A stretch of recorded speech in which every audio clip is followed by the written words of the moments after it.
अब हम बीमारियों के नए एड्रेस यानी कि पते का विश्लेषण करेंगे। पूरी दुनिया में सबसे ज्यादा आबादी वाला देश चीन अब नई नई बीमारियों का नया घर बन गया है। यानी कि पते की बात यह है कि बीमारियों का नया पता अब चीन खुद बन गया है। वर्ष 2019 में कोरोना वायरस की उत्पत्ति चीन के वुहान शहर में हुई थी। लेकिन शायद आपको यह जानकर हैरानगी होगी कि कोरोना अकेली महामारी नहीं है जो चीन से निकलकर पूरी दुनिया में फैली। यह सूची बहुत लंबी है। हम आपको इनमें से कुछ उदाहरण आज बताते हैं। देखिए, वर्ष 1956 में एशियन फ्लू की उत्पत्ति चीन में हुई थी। पहली बार बर्ड फ्लू यानी कि H5N1 वायरस का मामला वर्ष 1997 में चीन में ही मिला था। यही नहीं, फिर वर्ष 2002 में सार्स यानी कि severe acute respiratory syndrome virus भी चीन से फैला और 2019 में कोरोना वायरस की शुरुआत भी चीन से हुई। यहां एक और जानकारी यह है कि अब चीन में एक नई बीमारी और देखी गई है। बहुत ध्यान से सुनिएगा। चीन के नेशनल हेल्थ कमीशन ने बताया है कि वहां के यांगसू प्रांत में पहली बार कोई इंसान बर्ड फ्लू के H1N3 स्ट्रेन से संक्रमित हुआ है। पहली बार यह दुनिया में यह पहला ऐसा मामला है। WHO के मुताबिक इससे पहले तक दुनिया में कभी कोई इंसान बर्ड फ्लू के इस स्ट्रेन से संक्रमित नहीं हुआ। लेकिन इस मामले ने सभी देशों की चिंता बढ़ा दी है। सोचिए, चीन का कोरोना वायरस अभी तक गया भी नहीं है, ये दूसरी बीमारी आ गई है।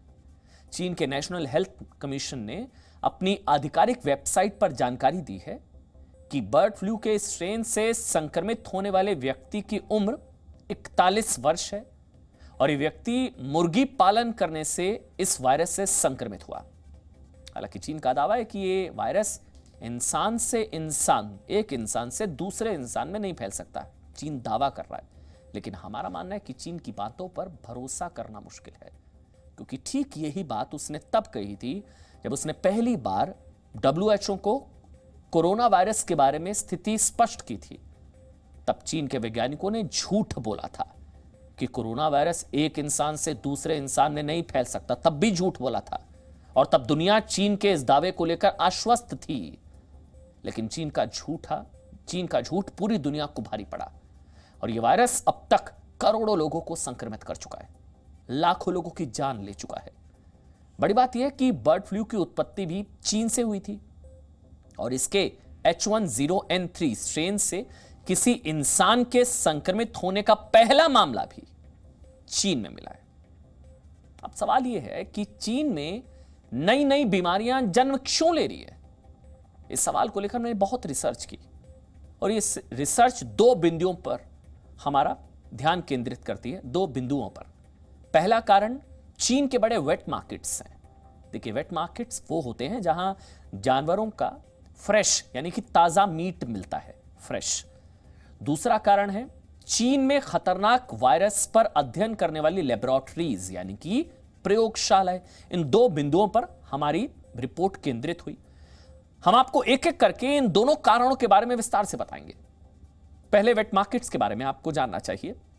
चीन में जानवरों के फ्रेश मीट की बिक्री के लिए ऐसे कई बाजार हैं और ये बाजार नए नहीं हैं।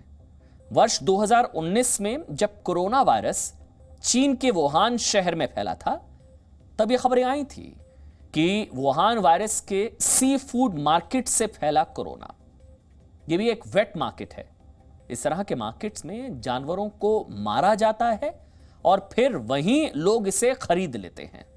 यहां चमगादड़, सांप, बीवर्स, शाही, मगरमच्छ, दूसरे जानवरों का मीट बेचा जाता है। यह काम बहुत बड़े स्तर पर होता है। यहां लोगों की भीड़ होती है और ऐसी स्थिति में इंसानों के वायरस के संपर्क में आने की संभावना बहुत ज्यादा रहती है। विशेषज्ञ मानते हैं कि ये मार्केट्स जानवरों से फैलने वाले वायरस का एक गोदाम बन जाते हैं। बहुत खतरनाक होता है। उदाहरण के लिए H5N1 वायरस यानी कि बर्ड फ्लू और सार्स, इन दोनों की उत्पत्ति जानवरों से हुई है। बर्ड फ्लू की उत्पत्ति जीवित या मृत मुर्गे से हुई और सार्स वायरस चमगादड़ से पहले सिवेट कैट्स में फैला, जो एक छोटा स्तनधारी जानवर होता है, और फिर इसने इंसानों को संक्रमित किया। समझने वाली बात यह है कि चीन में सिवेट कैट्स को स्वादिष्ट भोजन की सूची में गिना जाता है। चीन में सार्स फैलने से पहले वहां के एक प्रांत में इस जानवर को पाला जाता था और लोग फिर इसे खाते थे। सोचिए, पूरी दुनिया के लिए चीन का यह बाजार कितना डेंजरस है, कितना बड़ा खतरा है। वेट मार्केट्स के बाद अब आपको वायरस पर अध्ययन करने वाली लेबोरेटरीज यानी कि प्रयोगशालाओं के बारे में बताते हैं। ऐसे कई मामले हैं जिनसे पता चलता है कि इन प्रयोगशालाओं से वायरस इंसानों में फैला है। सबसे बड़ा उदाहरण सार्स वायरस ही है। WHO मान चुका है कि 2004 का सार्स कोरोना वायरस भी बीजिंग की वायरोलॉजी लैब से लीक हुआ। तब WHO ने यह कहा था कि वायरस इस लैब से एक नहीं दो बार लीक हुआ, लैब से लीक। वर्ष 2003 में जब सार्स कोरोना वायरस फैला था, उसके लिए भी WHO ने सिंगापुर की एक लैब को जिम्मेदार माना था। वो सिंगापुर की BSL-3 लैब थी। कहने का मतलब यह है कि वायरस का लैब से लीक होना नया नहीं है। एक सच्चाई यह भी है कि चीन में वायरस पर अध्ययन करने वाली लेबोरेटरीज का रिकॉर्ड भी अच्छा नहीं है। वर्ष 2018 में अमेरिका के 2 बड़े अधिकारी चीन की वुहान लैब पहुंचे थे। ये वही लैब है जहां से कोरोना वायरस के इंसानों में फैलने की आशंका जताई जाती है। महत्वपूर्ण बात यह है कि वुहान का ये वायरोलॉजी इंस्टीट्यूट 60 साल पुराना है, लगभग 60 वर्ष पुराना है। इसकी स्थापना वर्ष 1956 में हुई थी। उस समय इस इंस्टीट्यूट का नाम था वुहान माइक्रोबायोलॉजी लेबोरेटरी। इस इंस्टीट्यूट की जिस लैब में कोरोना वायरस को विकसित करने का शक है, वो वर्ष 2003 में $44 मिलियन, 350 करोड़ की लागत से तैयार हुई थी। ये चीन की अकेली, ध्यान से सुनिए, चीन की अकेली BSL-4 लैब है। इसका मतलब होता है बायोसेफ्टी लेवल 4।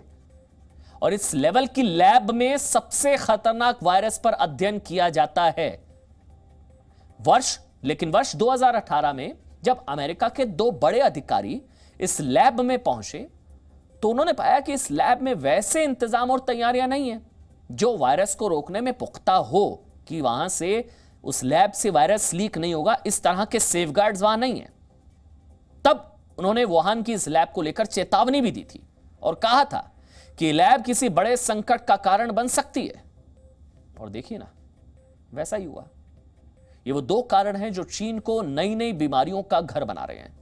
लेकिन इसे लेकर पूरी दुनिया में चीन झूठ बोलता है। आज जब चीन की बात हो रही है ना, तो हम आपको एक ऐसी खबर के बारे में बताते हैं जिस पर इस वक्त अमेरिका में बहुत हंगामा हो रहा है। अमेरिका के एक अखबार द वॉशिंगटन पोस्ट ने 886 पन्नों का एक लीक ईमेल प्रकाशित किया है। यह ईमेल 28 मार्च 2020 को Chinese centre for disease control and prevention के डायरेक्टर गाओ फू ने लिखा। किसको? अमेरिकी राष्ट्रपति के chief medical advisor Anthony Fauci को लिखा था। यह भेजा था ईमेल। दावा है कि उस समय एंथनी फाउची चीन के वैज्ञानिकों के संपर्क में थे। इस ईमेल से पता चला कि वर्ष 2000 के आसपास अमेरिका के नेशनल इंस्टीट्यूट्स ऑफ हेल्थ से चीन की वुहान लैब के लिए फंडिंग हुई थी। आप सोचिए, समझिए, कनेक्शन को समझिए। जिस वुहान लैब से कोरोना वायरस के निकलने का दावा किया जाता है और अमेरिका जिसकी जांच चाहता है, उसे अमेरिका के नेशनल इंस्टीट्यूट ऑफ हेल्थ से फंडिंग मिल चुकी है। एंथनी फाउची ने खुद इस बात को माना है। हालांकि वो कहते हैं कि यह फंडिंग सार्स वायरस पर रिसर्च के लिए दी गई थी। लीक हुए इस ईमेल में एंथनी फाउची ने बिल और मेलिंडा गेट्स फाउंडेशन के एक एग्जीक्यूटिव के साथ भी बातचीत की थी, जिसके बाद इस मामले में बिल गेट्स का नाम भी शामिल हो गया। बड़ी बात यह कि जब पिछले वर्ष अमेरिका के पूर्व राष्ट्रपति डोनाल्ड ट्रंप इसे लेकर वुहान पर गंभीर आरोप लगा रहे थे, तब एंथनी फाउची ने वुहान लैब से वायरस की उत्पत्ति को सिरे से खारिज कर दिया था। कनेक्शन समझिए। लेकिन कुछ दिन पहले वो अपने बयान से अब पलट गए हैं और अब उनका मानना है कि वुहान लैब को लेकर अभी और जांच की जरूरत है। यानी कि कोरोना की लैब लीक थ्योरी अब गहराती जा रही है। एक लाइन में कहें तो इस मामले में अमेरिका की भूमिका भी संदिग्ध हो गई है और चीन को लेकर संदेह और सवाल तो पहले से हैं। ऐसे में जरूरी है कि निष्पक्ष जांच हो और इसके लिए WHO ही प्रयास कर सकता है। हालांकि अभी तो WHO भी चीन की ही कठपुतली बना हुआ है।